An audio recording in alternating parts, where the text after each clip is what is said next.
तज्जयति परम ज्योति समम समस्तैरनंत पर्यायै दर्पण तल्लिव सकला प्रतिफलति पदार्थ मालिका यत्र गुरुवः पान्तनो नित्यं ज्ञान दर्शन नायका चारित्रार्णनौ गंभीरा मोक्ष मार्गोपदेशका। अहिंसा परमो धर्म की परम पूज्य आचार्य भगवंत गुरुदेव श्री विद्यासागर जी महाराज की, वर्तमान आचार्य परमेष्ठी गुरुदेव श्री समय सागर जी महाराज की, समस्त मुनि संघ की।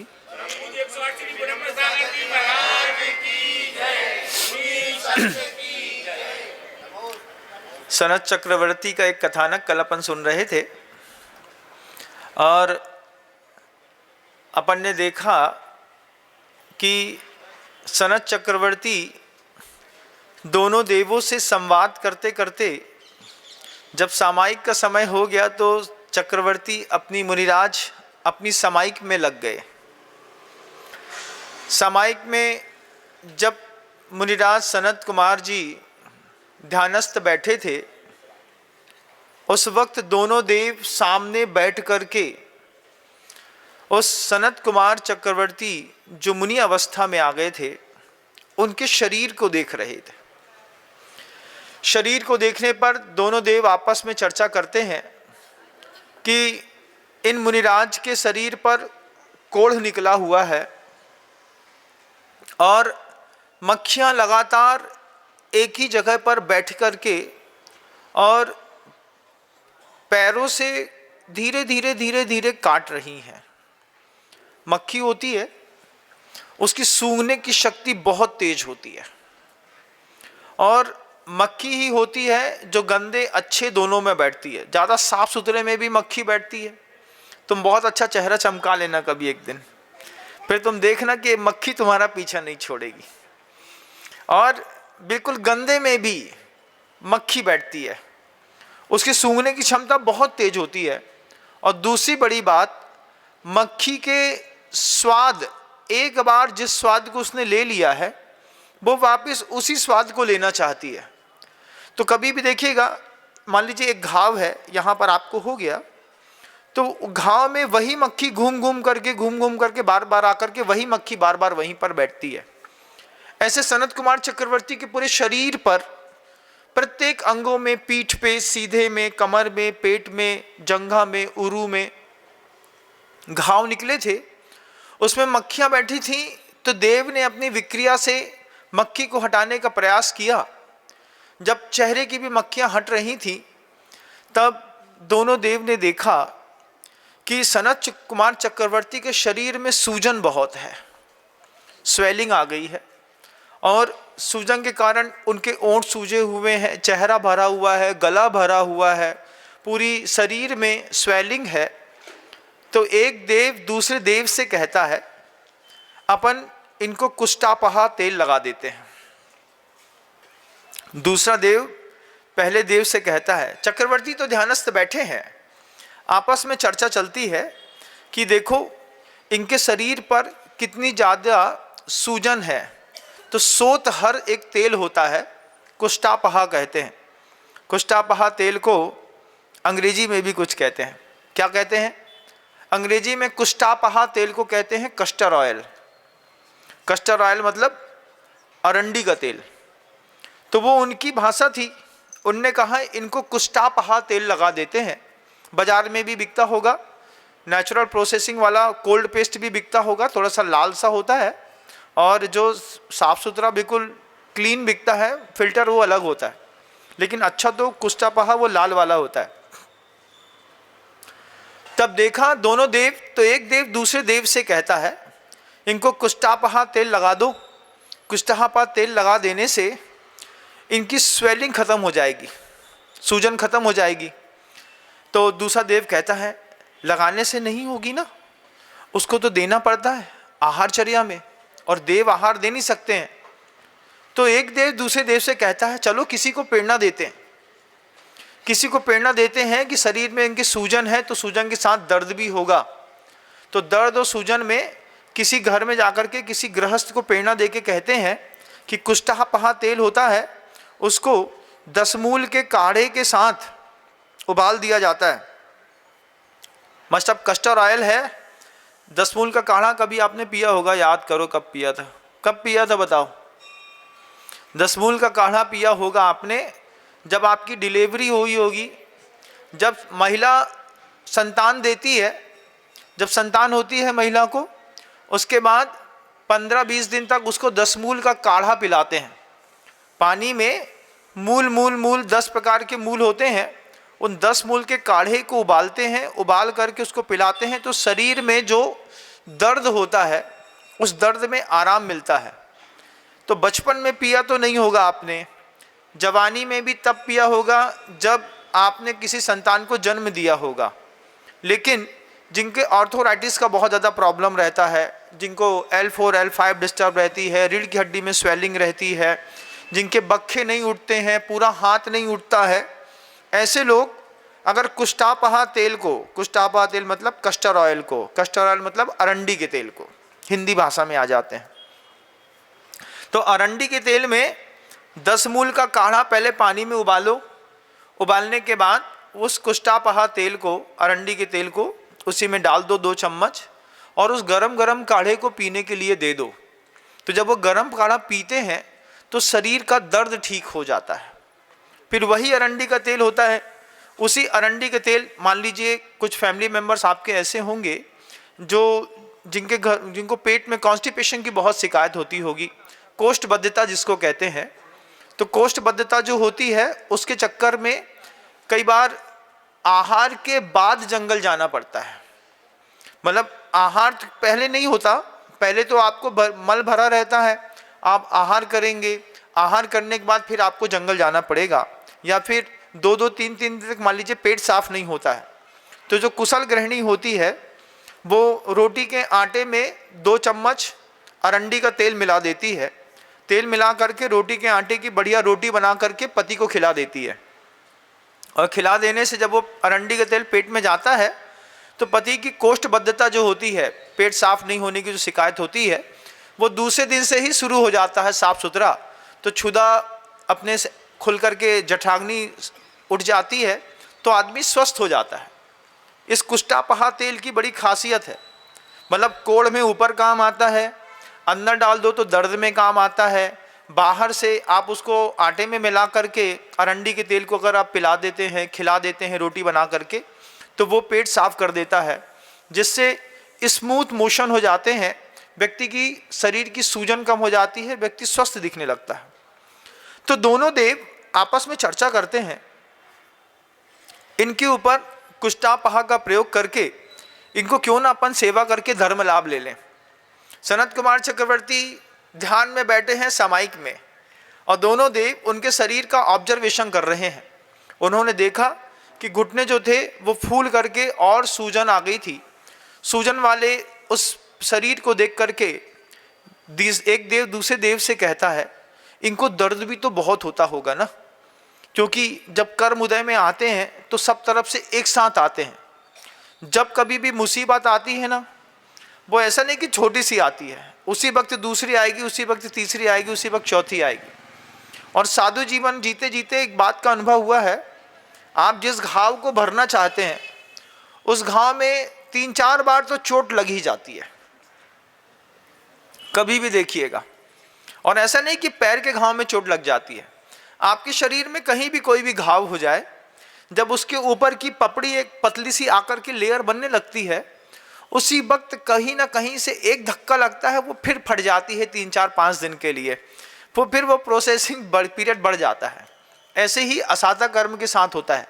एक बार उदय में आया, अब वो ठीक होने से पहले एक बार कोई और धक्का मार देगा तो फिर असाता, फिर असाता, फिर असाता। लेकिन ग्रंथकार कहते हैं, सनत चक्रवर्ती जब मुनि बने, सोचिए उनके जीवन का एक कैसा कर्म का उदय था कि 100 साल तक तो उनको कभी निरंतराय आहार ही नहीं हुआ। 100 साल तक एक भी दिन सनत चक्रवर्ती को निरंतराय आहार नहीं हुए। कभी शुरू में अंतराय आता, कभी बीच में आ जाता, कभी अंत में आ जाता, कभी सूखा ले पाते, गीला नहीं ले पाते। और देने वाले श्रावक भी बड़ी विचित्र स्थिति में सनत कुमार चक्रवर्ती को आहार कराते, क्योंकि पूरे से कोड़ निकला हुआ था, उससे गंध बहुत तेज आती थी, तीव्र आती थी, मक्खियां भिनभिनाती थी। श्रावक सेवा करता रहता, लेकिन सनत कुमार चक्रवर्ती आहार लेने के बाद सीधे जंगल चले जाते। बियाबान जंगल में शून्य चुपचाप एकांत में बैठे रहते। आज भी वही हो रहा था। सनत कुमार चक्रवर्ती बियाबान जंगल में बैठे हैं। दो देव स्वर्ग से उनकी परीक्षा करने, उनके दर्शन करने के लिए आए। उन्होंने देखा कि जितना सुंदर ये चक्रवर्ती के काल में दिखता था, उतने ही पवित्र आचरण आज मुनि बनने के बाद सनत कुमार मुनिराज के हैं। एक देव दूसरे देव से कहता है, कुष्ठापहा का प्रयोग कर दो ना। दूसरा कहता है, अभी तो वो ध्यानस्थ बैठे हैं, ये कल उठेंगे आहारचर्या में, कल सोचेंगे इनके लिए। फिर एक देव दूसरे देव से कहता है कि इनको अगर शरीर में दर्द हो रहा होगा तो क्यों ना गिलोय के काढ़े के साथ दे दिया जाए। मतलब शरीर में जब दर्द होता है तो गिलोय होता है ना, तो गिलोय को रात में फुला देते हैं और उसमें सोंठ की डिगली भी एक डाल करके सोंठ की डिगली को भी फूलने के लिए रख देते हैं। फिर सुबह उसको पूरा पीस देते हैं। पीसने के बाद उसका काढ़ा बनाते हैं, उसको उबालते हैं। उबालने के बाद उसमें 2 चम्मच अरंडी का तेल मिलाते हैं। अरंडी का तेल मिला करके जब पीने को दे देते हैं तो शरीर में, बॉडी में जितना भी पेन होता है वो सारा का सारा दर्द 3-4 दिनों के अंदर ही बिल्कुल शमित हो जाता है। मान लीजिए आप बहुत ज़्यादा परेशान हैं अपने शरीर में किसी भी प्रकार के दर्द से, तो अरंडी का तेल जो होता है वो अपने आप में आपके लिए एक बहुत बहुमूल्य औषधि का प्रयोग हो सकता है। उसको किसके साथ उपयोग किया जाता है ये और देख लीजिएगा। गिलोय के साथ, सोंठ के साथ अरंडी का तेल लेने पर शरीर का दर्द ठीक हो जाता है। सूजन, मालिश, स्वेलिंग बढ़ी हुई है, कई बार होता है ना, सो के उठते हैं तो पूरा चेहरा बिल्कुल मोटा रहता है, उस वक्त भी ये चीज़ काम करती है। 10 मूल के काढ़े के साथ जो है, 10 मूल का काढ़ा लिया, उसमें अरंडी का तेल मिलाया तो वात विकार को शमित कर देता है। पूरा वात विकार शमित कर दिया तो व्यक्ति स्वस्थ दिखने लगता है। कई बार ठंडी के दिनों में पूज्य गुरुदेव को हम लोग कई बार देखते थे, जैसे ठंडी बढ़ती थी गुरुवर को वात विकार बढ़ जाता था। तो पूरी पीठ है, पीछे का पूरा भाग है, इस भाग में अजीब सी एक स्वेलिंग दिखाई देने लगती थी। गुरुजी से बोलते थे दर्द हो रहा है, तो अच्छा से बोलते सूजन होगी तो दर्द नहीं होगा क्या? सूजन होती है तो दर्द भी होता है। गुरुजी को प्रयोग करते थे लेकिन गुरुदेव मना कर देते थे, बोले कभी कभी तो रोग आते हैं, निर्जरा का साधन है, उसके निर्जरा करने दो ना मुझे, मेरी निर्जरा क्यों बाधित करते हो। ऐसा कह करके गुरुवर ने कभी औषधियों का न्यूनतम प्रयोग किया, बहुत जबरदस्ती करने पर। नहीं तो गुरुदेव औषधि के प्रयोग को भी अवॉइड करते थे। वो हमेशा कहते थे कभी कभी के लिए आया है, 2-4 दिन में चला जाएगा, 2-4 दिन निर्जरा तो होने दो। संबर और निर्जरा जिसका उद्देश्य होता है ना, उसी को साधु कहते हैं। हर चीज पे ढूंढता है, इसमें मेरा निर्जरा स्थान बन रहा है कि नहीं, इसमें मेरा निर्जरा स्थान बन रहा है कि नहीं। उद्बोधन भी देता है ना साधु, उसमें भी सोचता है ये उद्बोधन देते वक्त भी मेरे निर्जरा के स्थान बन रहे हैं कि नहीं, मेरी विशुद्धि बढ़ रही है कि नहीं। पता चला इधर से लाया, इधर पे दे दिया, इधर कुछ पहुंचा नहीं। हर चीज में साधु सोचता है निर्जरा स्थान बनाओ। जितने निर्जरा स्थान बनते चले जाएं, वो साधुत्व की एक अपने आप में सौंदर्य है। वे दोनों देव आपस में चर्चा कर रहे हैं और सनत कुमार चक्रवर्ती दोपहर की तपती धूप में शांति साथ बैठे हैं। शरीर पर मक्खियां आती, देव विक्रिया के माध्यम से उसको दूर कर देते। जैसे ही दूर करते पूरी मक्खियों को, पहली बार दोनों देवों ने देखा कि अंदर घुस करके मक्खियों ने शरीर पे गड्ढे करना शुरू कर दिए। जो देव मिथ्या दृष्टि था वो सम्यक दृष्टि देव से कहता है कितना कठिन जीवन है साधु, ये चाहे तो सब कर सकते हैं, इनके अंदर रिद्धियां पल रही हैं, लेकिन ये अपनी ही रिद्धि का प्रयोग अपने ही शरीर के ऊपर नहीं करते। हर पहुंचा हुआ इंसान अगर उसको कोई शक्ति मिली है, उस शक्ति का से उसने कभी अपना भला नहीं किया। गुरुजी कहते थे कि शक्ति दूसरे के काम में आए, तो सौभाग्य है, और अपन शक्ति का खुद प्रयोग कर लें तो दुर्भाग्य है। आपके यहाँ भी जो शक्तियाँ आपके पास हैं, ज्ञान की शक्ति है, संबंध की शक्ति है, वैभव की शक्ति है, धन की शक्ति है, दूसरे के काम आए तो सौभाग्य है, अपने काम में आए तो कोई ज़्यादा कोई विशेष चीज़ होती नहीं। दोनों देवों के संवाद में जब पूरी मक्खी हट गई, तब दोनों देवों ने देखा पूरे शरीर में सूजन, सनत कुमार मुनिराज के पूरे घावों में मक्खियों ने धीरे धीरे करके गड्ढे दे दिए। मक्खी होती है एक काली मक्खी, बड़ी वाली होती है, कभी देखा हो तो। वो जब कभी भी अपने पेट से 30-40 अंडे एक साथ देती है, कहीं पर भी बैठेगी वो अंडे देगी, छोटे छोटे छोटे छोटे white white white white white white दिखाई देगा। फिर वो जो वाइट वाइट दिखाई देता है वो हिलते हैं, हिलते हिलते 3 दिनों में वो मोटी इल्ली के रूप में परिवर्तित हो जाते हैं। इल्ली के बराबर ऐसे छोटे छोटे छोटे जीव पैदा करती चली आती है। हरी वाली मक्खी होती है ना, बड़ी वाली, कभी देखिएगा। हम लोग जब जंगल इत्यादि जाते हैं तो वहाँ पर जो गोबर पड़ा रहता है, उस गोबर में मक्खी ने जैसे ही बैठी और उसमें अंडे किए, तो 3 दिन के अंदर जंगल के अंदर पड़ा हुआ जितना भी गाय का गोबर होता है वो खिल करके फूल जाता है, उसमें इल्लियाँ खा करके उसको बिल्कुल ख़त्म कर देती हैं।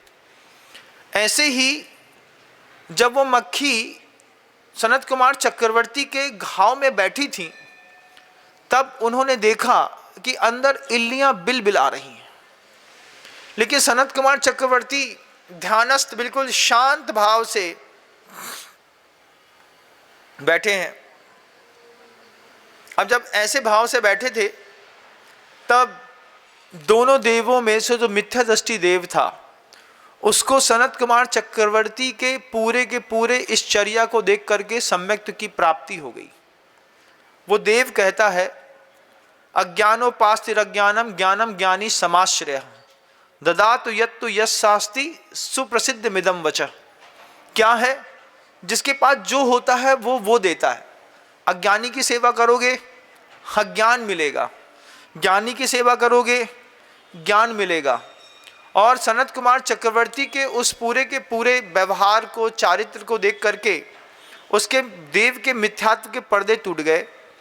देव ने अति भाव के साथ सनत कुमार चक्रवर्ती को नमस्कार किया और फिर सम्यक दृष्टि दूसरे साधर्मी देव से कहता है, अपन इन मुनिराज की कैसे सेवा कर सकते हैं।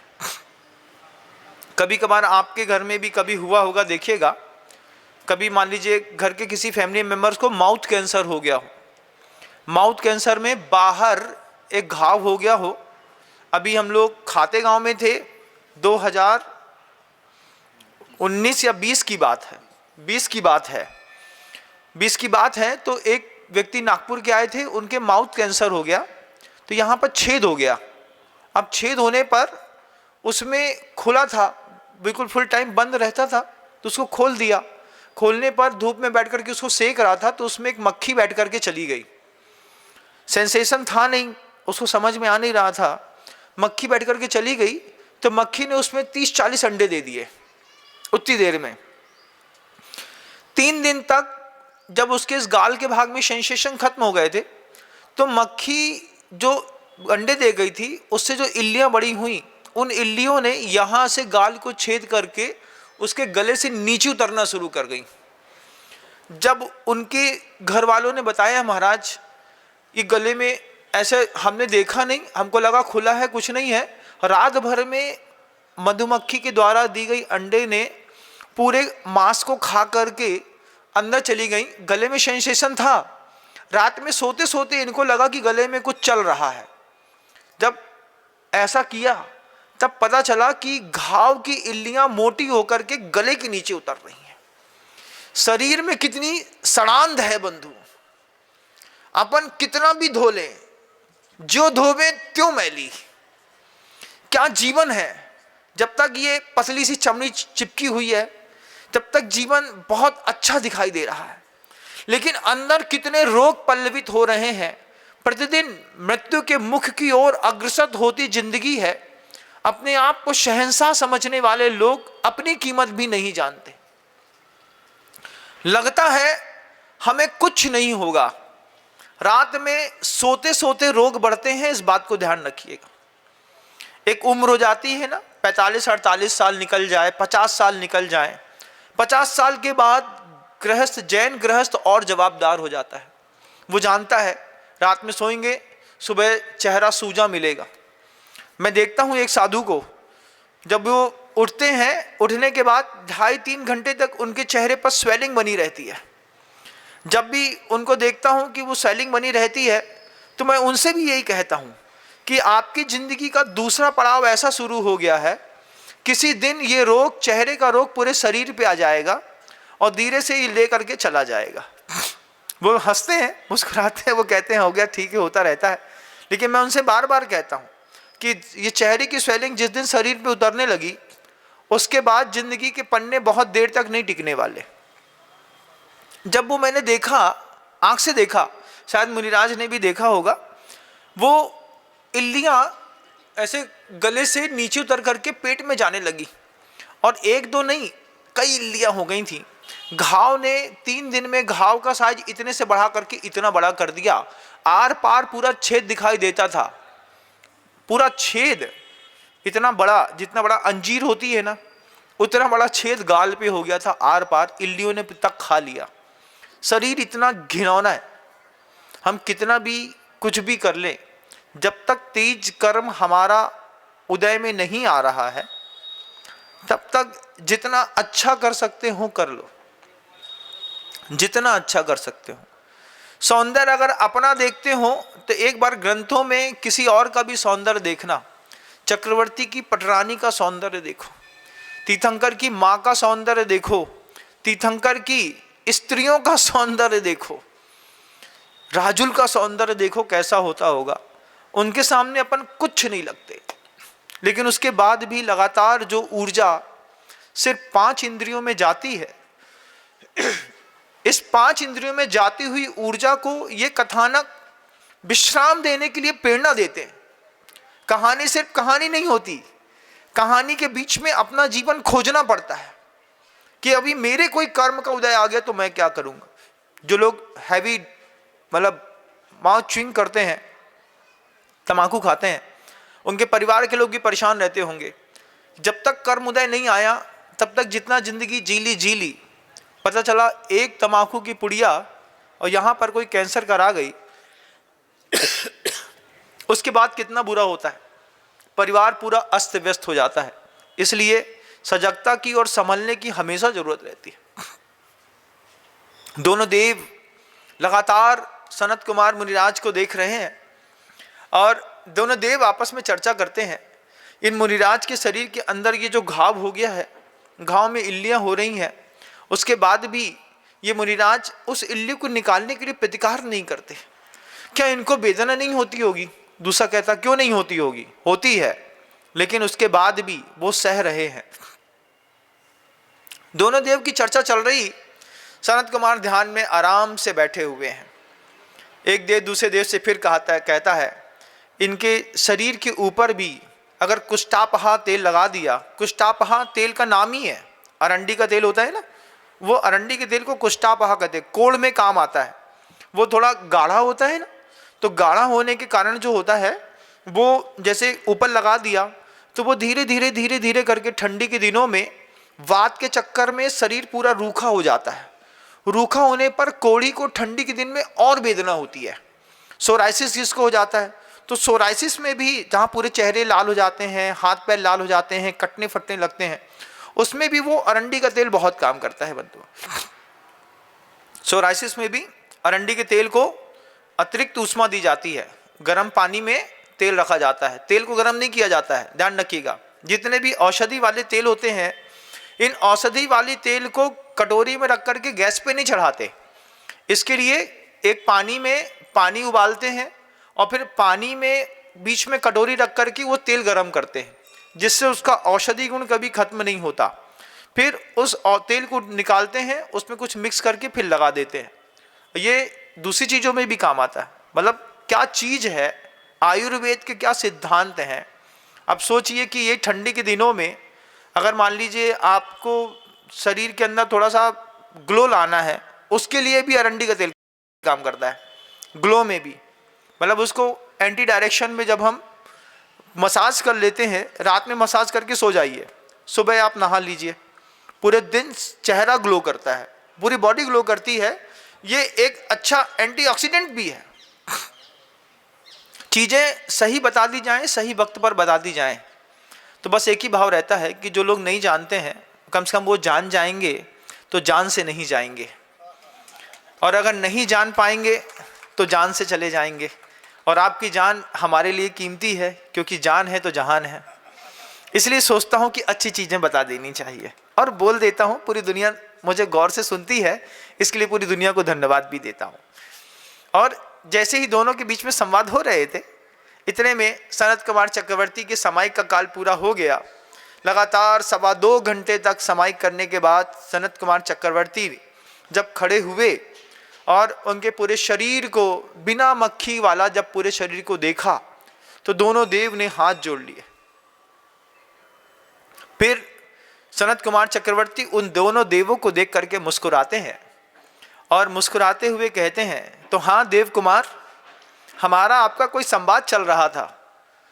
वो देव कहते हैं कि बस यही संवाद चल रहा था कि इतने एकांत जंगल में, इतने भीषण उपसर्ग और परिचय के साथ आप अकेले कैसे रह लेते हैं। प्रतिकूलताओं में, बुरे वक्त में आप क्या सोचते हैं, बुरे वक्त में आप कैसे अकेले जीवन जीते हैं। तब सनत कुमार चक्रवर्ती कहते हैं, कल यही तो संवाद था हमारा और आपका, जब हमने कहा था कि बचपन में मैंने पाठशाला जाकर के गुरुओं से ये चीज़ सीखा था कि बुरे वक्त में स्वयं की खोज करो, बुरे वक्त से अपना भविष्य बिगाड़ो मत। जब बुरा वक्त आए तो स्वयं की खोज करो। एक हाथ में पैरालिसिस हो जाए, हाथ ना उठता हो, पैर ना चलता हो, आँख से दिखाई ना देता हो, न्यूरोलॉजी सर्जन के पास जाने पर पता चले कि ब्रेन में ट्यूमर हो गया हो, जब लगे कि कैंसर हो गया हो, ब्लड प्रेशर बढ़ रहा हो, जब लगे कि कोई टीबी हो गई हो, लगे लीवर खराब हो गया हो, जब लगे कि बुरा वक्त चल रहा हो, उस वक्त अपनी खोज करो। रो मत, रोने से कुछ नहीं होता। उस बुरे वक्त में खोज करो कि मैं कौन, किमिदम कीदृशम कस्य किम प्राप्त है किम निमित्तका इत्युय प्रत्ययन्नोचे दस्थानेहिर मतिर्भवेत्। आचार्य भगवान छत्र चूड़ामणि में वादिव सिंह सूरी जी कहते हैं इस बात को। कौन हूँ, कहाँ से आया हूँ, क्या प्राप्त करना है, प्राप्त करने पर क्या मिलेगा, क्या इति अविशेष्यन, इस प्रकार की जो विचारधारा करता है, दस्थानेहिर मतिर्भवेत्, उसकी मति कभी भ्रष्ट नहीं होती। कभी अपने आप में घर में रहते हुए भी पूछो, अपने आप से पूछना पड़ता है खुद से, हम क्यों पैदा हुए, हम इस घर में क्यों पैदा हुए, हमको इस घर में आकर के क्या करना है, काहे के लिए हमने जन्म लिया है। छोटी उम्र में अपने आप से पूछो। ऐसा कैसा पूछो, मैं क्यों पैदा हो गया इस घर के अंदर, क्या काम है मेरा, काहे के लिए आया हूँ। मम्मी पापा सेटल्ड हैं, लाइफ सेटल्ड है, कमरा सेटल्ड है, सब कुछ सेटल्ड है, मैं क्यों आया यहाँ पे, क्या काम है मुझे। अपनी चेतना से खुद पूछो, चेतना जवाब देगी। तुम्हारे वीरांतराय कर्म का क्षेपसम अच्छा है, तुम्हारा ज्ञान अच्छा है, तुम्हारी शक्ति अच्छी है, कुछ अच्छा करो। सद्बुद्धि काम कर गई और चेतना से ये आवाज आई कि मैं काहे के लिए संसार में आया हूं, तो अपना स्थान खोजोगे, घर छोड़ोगे। जिन लोगों को कुछ बुद्धि काम नहीं करती, वे बेचारे घर में पैदा होते हैं, घर ही में मर जाते हैं। कितना बड़ा दुर्भाग्य है, जिस घर में पैदा हुए थे उसी घर से अर्थी निकल गई। जबकि सम्यक दृष्टि उसके हाथ में उसका जन्म नहीं रहता, लेकिन वो अपनी मृत्यु निश्चित करता है। एक अच्छे संयमी और सम्यक दृष्टि की पहचान है, वो डिसाइड करता है कि हम कहाँ मरेंगे। वो घर वालों से बोल देता है, पहले से अपनी वसीयत नामे बता देता है, भैया हम मर जाए तो ऐसा ऐसा कर लेना। फिर क्या कर लेना, तो वो बताता है कि अंतिम समय चल रहा हो तो घर के अंदर बोल के रखना, लगे कि मेरा बुरा वक्त आ गया है, अंतिम समय आ गया है, हॉस्पिटल लेकर के मत जाना, किसी साधु के पास ले जाना, साधु से बात करा देना, आरिका के पास ले जाना, माता जी के पास ले जाना, साधिका आश्रम में ले जाना। कहाँ ले जाना है खुद बोलो अपने घर में, नहीं तो घर वाले जिंदगी बर्बाद कर देंगे।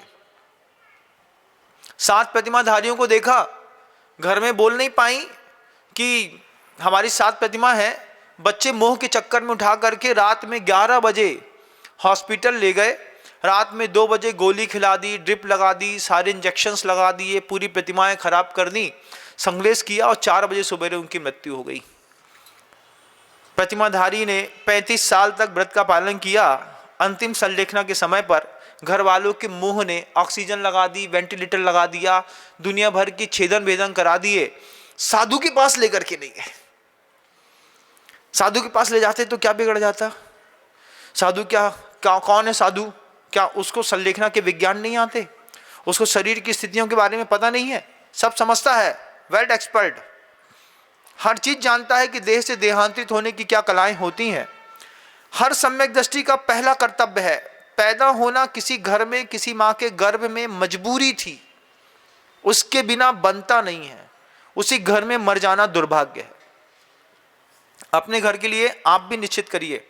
आप बोलिए अपने फैमिली मेंबर से कि भैया कल को कछु हमें हो जाए तो हमारे मरे के बाद तुम ऐसी व्यवस्था बना लियो कि सबसे पहले तो ऐसा ऐसा ऐसा करना है, ये करना है, वैसा करना है।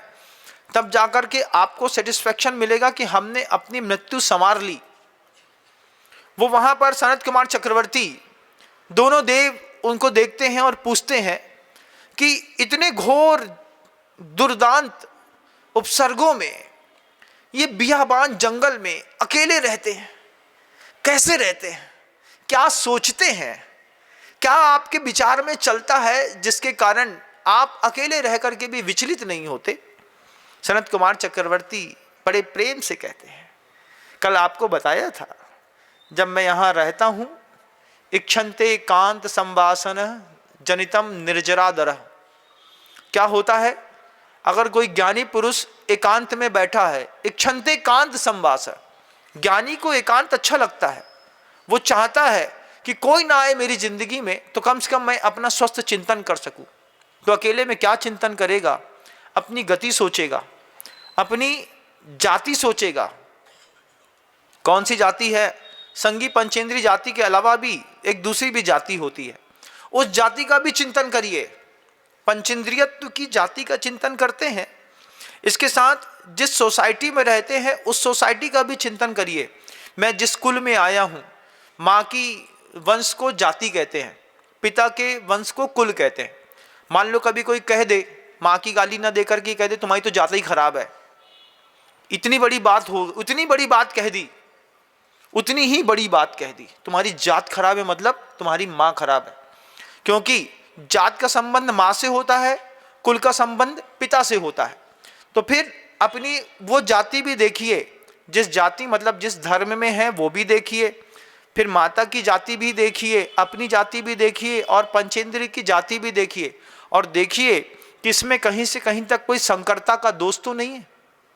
विवाह की पद्धतियां सात्विक रहेंगी, वर्ण की संकरता नहीं रहेंगी, जातियां फलेंगी, फूलेंगी, फैलेंगी, नहीं तो मिटती चली जाएंगी। गति, शरीर, क्या क्या था? गति, जाति, फिर शरीर, फिर वो तीसरी चीज बोलते हैं सनत कुमार चक्रवर्ती कि बाद में फिर मैं शरीर का चिंतन करता हूं। शरीर का चिंतन ये करता हूं कि इस शरीर के कारण मेरा अशुभ ना हो जाए। शरीर का अशुभ होता है तो उसकी ज्यादा चिंता नहीं है, इस शरीर के निमित्त से मेरा अशुभ ना हो। ये शरीर पीड़ा देने वाला, कर्म बंद कराने वाला ना बने। इस रोग को ठीक नहीं करने के पीछे एक तो दिमाग में रहती है निर्जरा, और दूसरी चीज रहती है कि अगर इसकी चिंता करी, औषधि खाएंगे, कोई ना कोई तो मरेगा, मरेगा तो क्या होगा महाराज? तो फिर नहीं खानी चाहिए, खानी चाहिए। लेकिन जो महापुरुष होते हैं उनकी सोच बताता हूं। अगर आप ये सोचते हैं कि औषधि नहीं खानी चाहिए तो भी संगी पंचेंद्री धार्मिक व्यक्ति मर जाएगा, उसके मरने का भी पाप पड़ेगा। इसलिए उसकी रक्षा करने के लिए जो हिंसा इत्यादि औषधि विज्ञान में होती है, उसका संयमी अपने गुरु के पास जाकर के प्रायश्चित ले लेते हैं। गति, जाति, शरीर, इंद्रिय, अंगोपांग, निर्माण, बंधन, संघात, संस्थान, सहनन, स्पर्श, रस, गंध, वर्णानुपूर्व्या, गुरु लघुप, घात, उपघात, तपोद्योतोच्छ्वास, विहायो गतयः, प्रत्येक शरीर, त्रस, सुभग, सुस्वर, शुभ, सूक्ष्म, पर्याप्ति, स्थिरा, देह, यशः, तीर्थ करत्वंच है। इतनी सारी चीजें सनत कुमार चक्रवर्ती के चिंतन करने के लिए। महाराज जी ये क्या बोल गए आप, क्या चीज है ये? तत्वार्थ सूत्र खोलिएगा, दिगंबर जैन संप्रदाय में चलता है, उसमें 8वां अध्याय होगा, उसका 10वां या 11वां सूत्र होगा ये, और उसको पढ़िएगा। और उसको जब पढ़ेंगे तो पता चलेगा कि एक शरीर में क्या क्या होता है। एक शरीर का भी चिंतन करेंगे तो गति का चिंतन करेंगे, अपनी जाति का चिंतन करेंगे, गति जाति शरीर अंगोपांग, पहले शरीर का चिंतन करेंगे, फिर अंगोपांग का चिंतन करेंगे कि मेरे अंग सही है कि नहीं है, उपांग सही है कि नहीं है। फिर अंग उपांग को लेकर के भी इसमें भी देखेंगे कि हमारी हिंसा तो नहीं हो रही है, उपांग के निमित्त से, अंग के निमित्त से, कितना कुछ है जिंदगी में। फिर निर्माण, वो सनत कुमार चक्रवर्ती कहते हैं, मैं ये भी सोचता हूं कि जिस तरीके से एक बिल्डिंग स्ट्रक्चर मटेरियल होता है, पहले पतली पतली रॉड डाली जाती हैं, फिर उसके ऊपर छपाई करी जाती है, फिर घोल लगाया जाता है, फिर पिलर खड़े किए जाते हैं, फिर छपाई करके उसको तैयार किया जाता है। ऐसे ही मेरा ये शरीर जो है इसका भी तो निर्माण हुआ है, इसमें भी तो हड्डियां लगी हैं, हड्डी के ऊपर मांस है, मज्जा है, स्नायु तंत्र है, रक्त है, सिरा है, प्रवाह है, रक्त है, रोग है, क्या कुछ नहीं है। वो शरीर का जब चिंतन करते हैं, इतना कुछ सोचते हैं, तब जाकर के ये शरीर शरीर न लग करके हिमालय जैसा प्रतीत होता है। उस वक्त भी ऐसा लगता है कि इतना सब कुछ व्यवस्थित है, अभी तक ये आत्मा इसमें है और ज्ञान मेरा निर्जरा की ओर आकृष्ट है, ये मेरे जीवन का सौभाग्य है। एकांत में रह करके एक साधु की ऐसी उच्चतम सोच है, घर के अंदर नहीं बनती, घर के अंदर नहीं बनती। घर के अंदर ये सब चीजें, गति जाति शरीर अंगोपांग, निर्माण, बंधन, संघात, संस्थान, संघात नाम कर का एक कर्म उदय होता है। ये जो अंदर जो शरीर में ब्लड बह रहा है ना, ये बहता हुआ जो ब्लड है, अगर संघात नाम कर्म का उदय साथ में काम ना करे तो ये ब्लड इस पतली सी चमड़ी से निकल करके बाहर आ जाए और चुपचाप बहने लगे, तो कई लोगों को बीमारी होती है। एक बार उनको कहीं कट जाए तो उनका ब्लड रुकता नहीं है, उसमें प्लाज्मा नहीं बनता। कभी देखा होगा किस किस तरीके के रोग हैं। जिंदगी अगर सही तरीके से वैराग्यमय जीनी है, इंदौर के लोगों को एक बार अरबिंदो हॉस्पिटल घूम लेना चाहिए। ये जितने सारे लोग बैठे हैं ना, शाम का खाना सुधार लोगे आप लोग एक बार में। जितने भोग विलास की जीवन शैली अपना के रखी है, एक बार अरबिंदो हॉस्पिटल जाकर के बस देखो। एक टेढ़ा पड़ा है, एक सीधा पड़ा है, एक बिल्कुल दिगंबर पड़ा है। 80% जले हुए लोग 18 टेम्परेचर में, ठंडी में 16 टेम्परेचर में पड़े हैं, कप कपा रहे हैं, सलाइन चढ़ी है, न मर रहे हैं न जी रहे हैं। जाके देखो तो एक बार। ग्रंथ पढ़ने की इच्छा नहीं होती ना, नहीं लगता ना प्रथमा योग के ग्रंथ पढ़ना चाहिए, लगता है ये सब गलत है, नहीं समझ में आता है, तो लाइव जाकर के देखो। पाप और पुण्य को लाइव देखना हो तो हॉस्पिटल के अंदर जाकर के देखो। देखो एक महिला खड़ी है और उसको पता है कि मेरे पेट के अंदर का बच्चा मर गया है, वो रो रही है, अब उसको बाहर करना है। कैसी विपदाएं हैं, कैसी विपत्तियां हैं। एक बच्चा पिछले 1.5 महीने से उल्टा पड़ा है, वो सीधा ही नहीं हो पाया, पीठ पे घाव पड़े हुए हैं। एक आदमी ऐसा है जिसकी L4 L5 पूरी हड्डी चकनाचूर हो गई है, 3 महीने से 2 पैर ऊपर टांग में पड़ करके ऐसा पड़ा हुआ है। तब जाकर के आप इतना कुछ देखेंगे ना, नहीं पढ़ने की इच्छा होती ना आगम ग्रंथ, हॉस्पिटल देख करके आओ। मैं समझूंगा तुमने चारों अनुयोग एक साथ पढ़ लिए। तुमको संवेग क्या होता है, वैराग्य क्या होता है, धर्म क्या होता है, पाप क्या होता है, पुण्य क्या होता है, साधु क्या होता है। सिर्फ 2 घंटे पूरा हॉस्पिटल ऑब्जर्वेशन करके आओ, ऊपर से लेकर नीचे तक। ऑपरेशन थिएटर से लेकर के डस्टबिन पर फेंकने जाने वाले जो कंपोजिशन कंपाउंड्स रहते हैं, उन सबको एक बार देख करके आओ। एक बार देख करके आओ ना, मेरे कहने से एक बार देख करके आओ। आगम पढ़ने की इच्छा नहीं है, प्रतिमेयों की कहानियां बुरी लगती हैं, साधु बुरा लगता है, बाकी रंगीनियां बहुत अच्छी लगती हैं। एक बार कोई बड़ा हॉस्पिटल देख करके बस आओ। दूसरे दिन तुमसे अच्छा कोई धर्मात्मा नहीं होगा। हम लोग जाते थे, कांप जाते थे।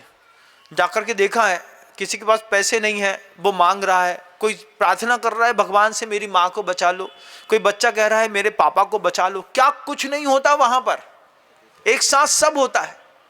एक हर स्वस्थ व्यक्ति के घर के अंदर जब भोग विलासता बढ़ने लगे, जब लग्जरियस लाइफ के प्रति आकर्षण बढ़ने लगे, जब घर के अंदर ऐसा लगने लगे कि अब पैसे को लेकर के भयंकर विवाद होते हैं, मंदिर मत जाओ, कोई जरूरत नहीं, तीर्थ क्षेत्र मत जाओ, एक बार किसी बड़े हॉस्पिटल को पूरा विजिट करके आओ, बच्चों को दिखाओ लोग कैसे जी रहे हैं और लोग कैसे मर रहे हैं और मौत नहीं आ रही है, घर में आकर के संपत्ति के सदुपयोग की फिर भावना पैदा होने लगेगी।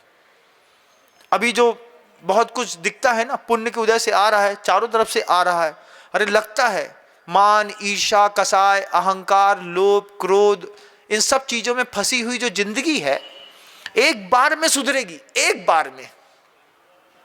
अहंकारी का अहंकार एक बार में टूट जाएगा। एक बार जाकर के देख के आओ, जो लोग घर के अंदर आधी कटोरी दाल फेंक देते हैं, रबड़ी फेंक देते हैं, एक बार हॉस्पिटल देख करके आओ, उनको चावल भी, एक केला भी देंगे ना तो 6 लोग तरसते हैं, दे दो भैया, हमको दे दो, हमारे पति को देना है, 2 और दे दो, 2 और दे दो। पैसे नहीं है हमारे पास, रईसी इतनी ज्यादा है कि हमारे पास फेंकते जाओ, फेंकते जाओ, फेंकते जाओ।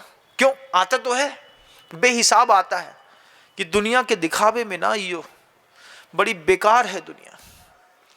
2 केले भी बच जाते हैं ना तो उसकी कीमत जाकर के हॉस्पिटल के बाहर खड़े होकर के देखो तो सही एक बार।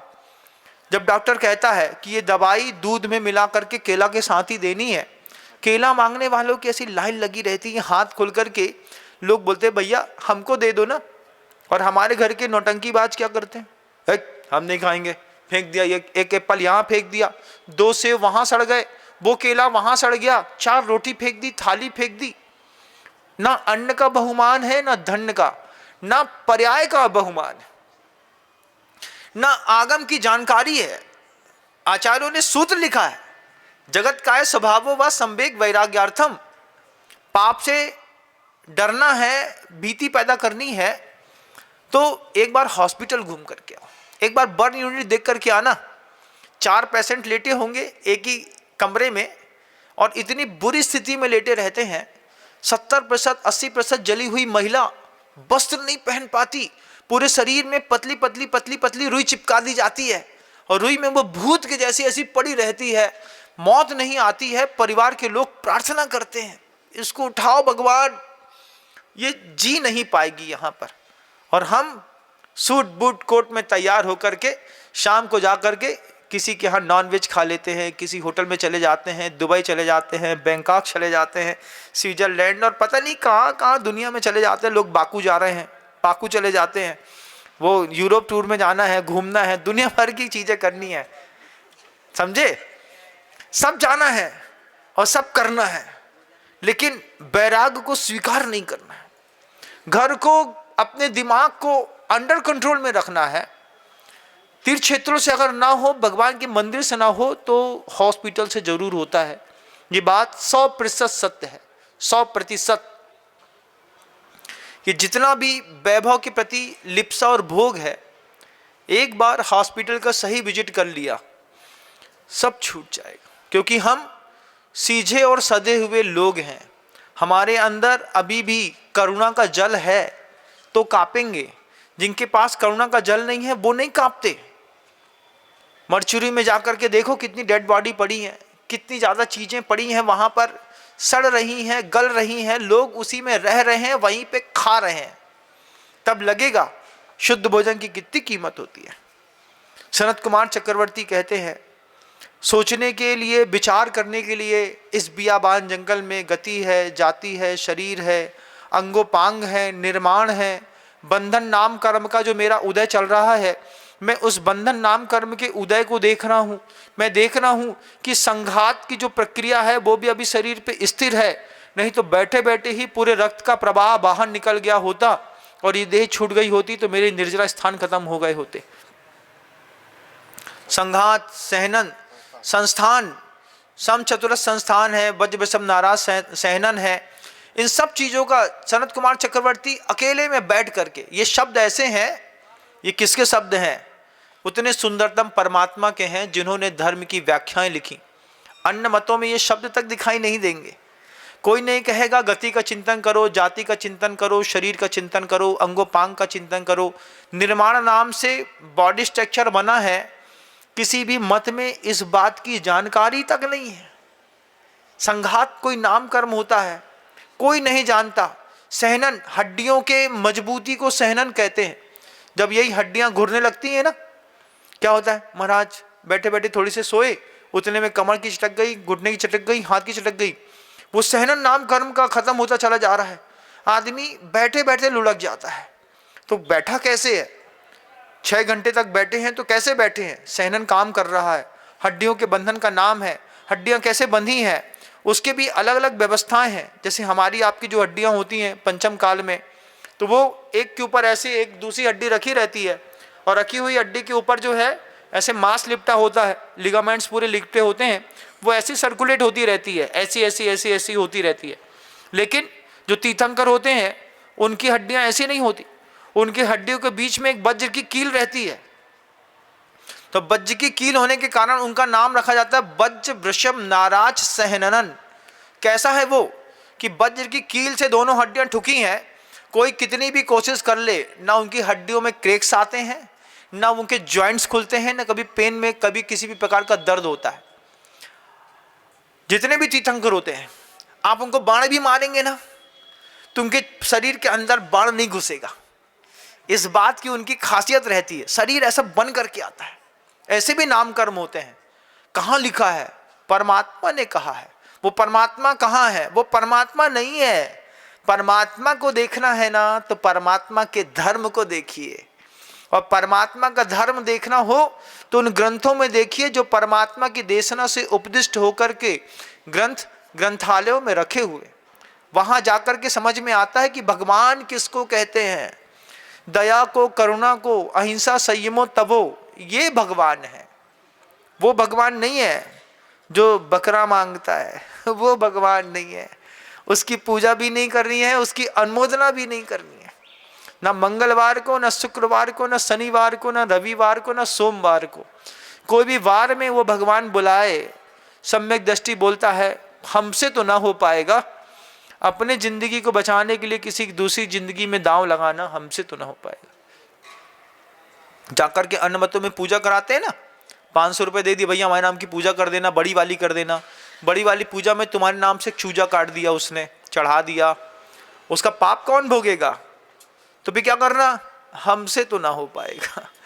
हम दूर से ही खड़े हैं। हमारी जिंदगी मिली थी, हमको हमारा गुरु मिल गया है, हमको सब समझ में आता है। गति, जाति, शरीर, आंगोपांग, निर्माण, बंधन, संघात, संस्थान, सहनन, स्पर्श। क्या है स्पर्श, तो वो स्पर्श सिर्फ इसी का नहीं होता। स्पर्शन इंद्री से सिर्फ स्पर्श होता हो ऐसा नहीं, कान से भी किसी बातों का स्पर्श होता है, आंख से भी होता है, गंध से भी होता है। मैं उसका भी चिंतन करता हूं। जब सनत कुमार मुनिराज ने देवों को बताया कि इतना कुछ है जैन दर्शन में, अकेले बैठ करके सोचने के लिए, समझने के लिए, तब दूसरे देव की शंका मिटी कि बियाबान जंगल में रह करके भी मुनि महाराज खाली नहीं है, उनके पास टाइम नहीं है, इतने स्वस्थ चिंतन में लगे हैं कि हवाएं चलती हैं तो महसूस करता हूँ।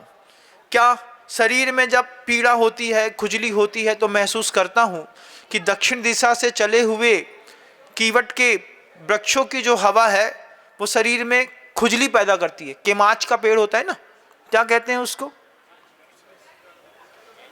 कुछ और कहते होंगे, केमाच कहते थे हमारे यहाँ। वो पेड़ होता है, लकड़ी होती है, उसको ऐसा छुपा बस दो, फिर उस शरीर में पूरे में खुजली चलने लगती है। करेज, करेज, करेज कहते हैं आपके यहाँ, केमाच कहते थे, करेज का पेड़। तो वो जब यहाँ से हवा चलती है तो संत कुमार चक्रवर्ती बोलते वो भी पता चलता है, स्पर्श है, रस है, गंध है, कहाँ से कैसी आ रही है, उस गंध की भी जानकारी हो, तब जाकर के जीवन का सौंदर्य विकसित है। मति मति मम नासिका, ध्रुव गुण की उपासिका। गुरुजी ने तोता क्यों रोता में ये बात लिखी है। क्या लिखी है, मति मति मम नासिका ध्रुव गुण की उपासिका, ना गंध से ना दुर्गंध से, ना सुगंध से ना दुर्गंध से प्रभावित है वह गंध से। एक मरे हुए जानवर का बैड स्मेल जब आता है तो नाक कैसी बंद कर लेते हैं ना, मुंह में कपड़ा लगा दो और फिर नियम से थूको। हम साधु जीवन में जब कभी भी विहार करते हैं ना, गुरु जी ने सिखाया था कि दुर्गंध में घृणा नहीं करना,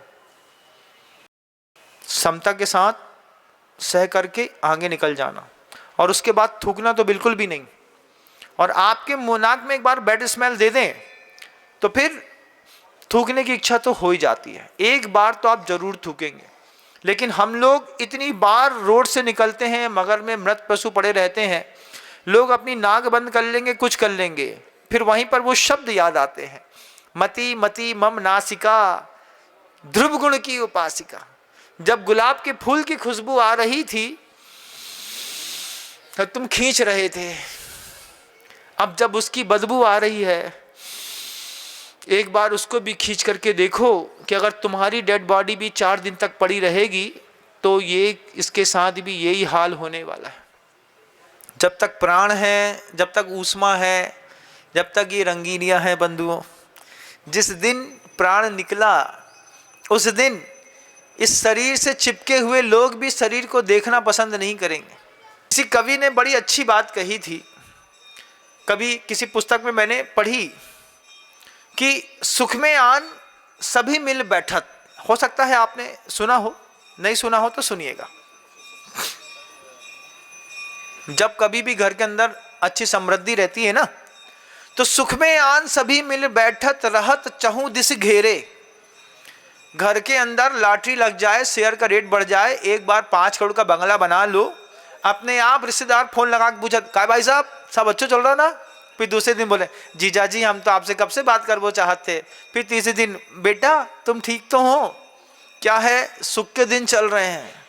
सुख में आन सभी मिल बैठत रहत चहु दिस घेरे, विपत पड़े सभी संग छोड़त को ना आवत नेरे। एक विपत्ति पड़ जाए, फोन लगा करके बोलो अपने भी कोई खास ससुर से, 2 ससुर नहीं होते, एक ही होता है ना, खास ससुर से पूछो, खास विशेषण हटा दो। ससुर से बोलो, ससुर साहब पैसे की जरूरत है, विपत पड़े सभी संग छोड़त को ना आवत नेरे। नेरे मतलब पास में। घर की नार बहुत हित जासो, पत्नी है ना, बिल्कुल अंग हितैषी है, खाने में, पीने में, संभालने में, बताने में, सब चीज में एक्सपर्ट है। घर की नार बहुत हित जासो रहत सदा अंग लागी, और जब ही हंस तजी यह काया प्रेत प्रेत कह भागी। पति मर जाए, सिर्फ पत्नी ही है उसको देखना और छूना पसंद नहीं करती। क्यों?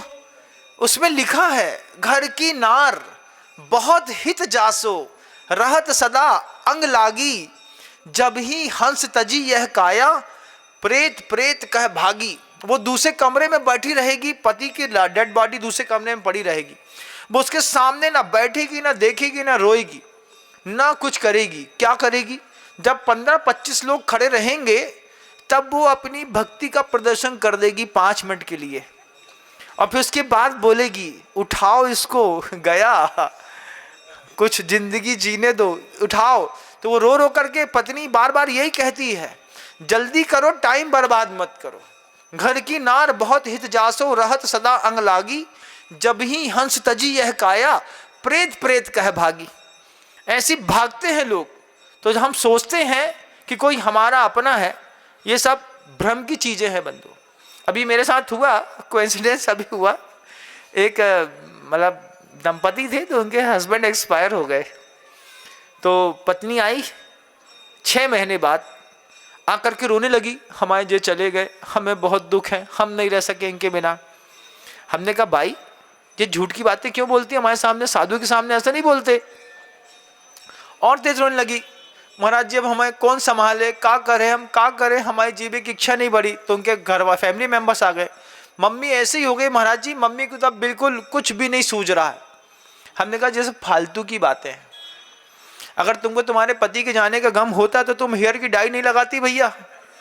तुम डाई तो पूरी लगा के आई हो और तुम रो रही हो पति के नाम पे, तो झूठ तो नहीं बोलो। अब तुम झूठ बोल, तुम्हारा झूठ तुम्हारे बालों से पकड़ गया।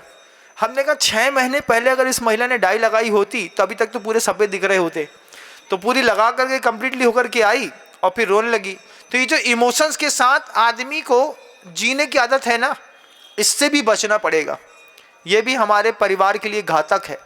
इन सब चीज़ों के साथ संवाद को चूँकि विराम इसलिए दूंगा कि समय हो गया। सनत कुमार चक्रवर्ती बोलते रहे कि अभी बहुत कुछ है जीवन के लिए, कल समय मिलेगा तो फिर बताने का प्रयास करूंगा। और सनत कुमार चक्रवर्ती मौन हो गए, मैं भी मौन हो जाता हूँ, शब्दों को विराम देता हूँ। गुरुदेव श्री विद्यासागर जी महाराज श्री जी की जय।